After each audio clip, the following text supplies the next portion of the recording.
Halo sahabat YouTuber dimanapun Anda berada. Kali ini kita mau bahas tentang ide konten ya. Jadi ada pertanyaan yang mengatakan bahwa sebenarnya konten apa sih yang sangat diminati oleh para penonton. Ya, ini berdasarkan pengalaman ya. Ini bukan saya mau menggurui, enggak. Kita sharing-sharing saja. Jadi dari berdasarkan pengalaman yang saya tahu, jadi semua konten itu sebenarnya mempunyai kesempatan untuk FYP yang sama. Karena setiap penonton itu memiliki karakter atau minat tersendiri, sendiri-sendirilah ceritanya minatnya terhadap sebuah konten.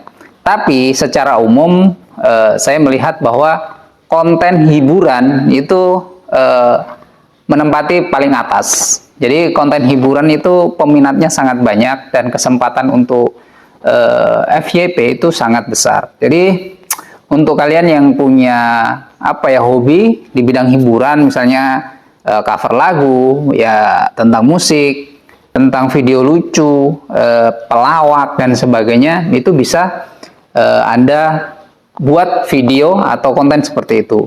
Tapi saran saya jangan yang re-upload ya, karena video-video yang re-upload itu nanti jangka panjangnya akan bermasalah. Nanti ada yang klaim hak ciptanya dan sebagainya. Jadi kalau bisa Anda buat konten yang original. Dan itu saya rasa harga paten ya. Jadi kalau Anda re-upload jangan berharap untuk menghasilkan uang dari YouTube. Ya kalau ada itu bonus dari YouTube. Kalau memang tidak terkena hak cipta. Oke? Kemudian hiburan juga masuk film ya. Ada yang membuat alur cerita film, itu juga banyak yang diminati. Tapi cara mengeditnya harus hati-hati karena film itu pasti memiliki hak cipta dan resikonya sangat besar. Hanya orang-orang yang terbiasa mengedit alur film itu yang bisa. Kalau saya sendiri pribadi saya tidak berani.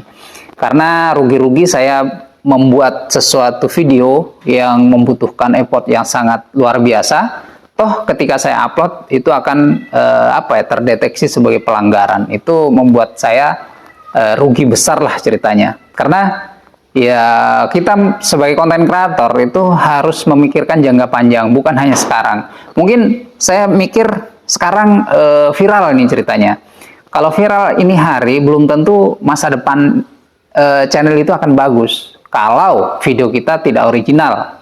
Misalnya kita area upload, alur cerita itu kalau tidak hati-hati bisa jadi kita kepenet. Karena otomatis pemilik film itu akan mengklaim bahwa itu adalah filmnya dan kita bisa di take down. Dan konten yang berikutnya adalah tentang berita terkini. Cuman kalau berita terkini itu dia hanya sifatnya sebentar ya, artinya instan. Jadi dia tidak jangka panjang. Mungkin berita hari ini tidak cocok untuk berita di waktu yang akan datang. Jadi konten berita itu sangat kemungkinan sangat viral itu besar, tapi dia tidak evergreen atau tidak selamanya dicari orang. Mungkin kalau hari ini tentang A, besok harus ganti terus update lah ceritanya. Jadi kalau untuk konten berita itu viralnya cepat tapi hilangnya juga cepat. Beda dengan konten hiburan tadi seperti lagu, komedi dan sebagainya. Nah, di samping ada konten-konten yang mudah viral, nah sekarang kita bicara yang yang tidak terlalu diminati. Nah, jadi konten yang tidak terlalu diminati itu adalah konten tutorial. Apalagi tutorial tentang YouTube. Kenapa tidak diminati? Ya ada sih peminatnya, ada. Tapi tidak sebanyak seperti konten hiburan dan berita tadi. Konten tutorial seperti tutorial YouTube ini itu hanya diperlukan oleh sebagian kecil saja orang yang butuh tentang informasi per YouTubean, misalnya seperti itu. Terus tutorial makeup itu hanya orang-orang yang mau makeup yang butuh. Terus tutorial misalnya membuat sesuatu, itu yang butuh hanya orang yang buat sesuatu itu. Begitu. Jadi ini menurut saya loh ya. Kalau menurut kalian semua itu berbeda, tidak masalah. Kita berbeda pikiran, tidak masalah. Tapi ini menurut analisa saya. Jadi ketika kita membuat konten tutorial itu nggak rame itu wajar. Ya. Seperti kalau kita Kalau di bidang YouTube mungkin kalian kenal semua kayak Den Jesse, Bang Tutorial, terus Adlina, itu semuanya subscribernya banyak, ya kan?